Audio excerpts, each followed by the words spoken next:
আজ বাবুর স্কুল ছুটি ছিল, তাই আমিও একটা ছুটি নিয়ে নিয়েছি। সাধারণত রবিবার ছাড়া তো বাবুর সঙ্গে থাকাই হয় না, সেই জন্য সকালে বাড়ির সমস্ত কাজকর্ম সেরে দুপুরবেলা বেরিয়েছি বাবা মার সঙ্গে দেখা করতে। ভাইকেও ডেকে নিয়েছিলাম। আমরা তিনজনে আমাদের গ্রামের রাস্তা দিয়ে হেঁটে হেঁটে যাচ্ছি।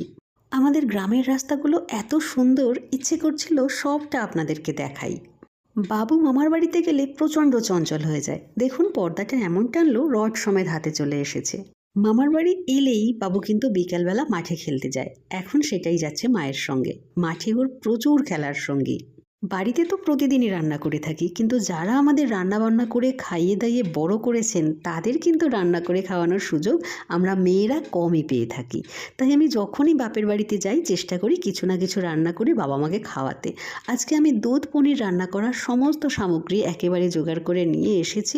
এখন আমি রান্না করেছি। বাবা মাকে রান্না করে খাওয়াতে আমার ভীষণ ভালো লাগে।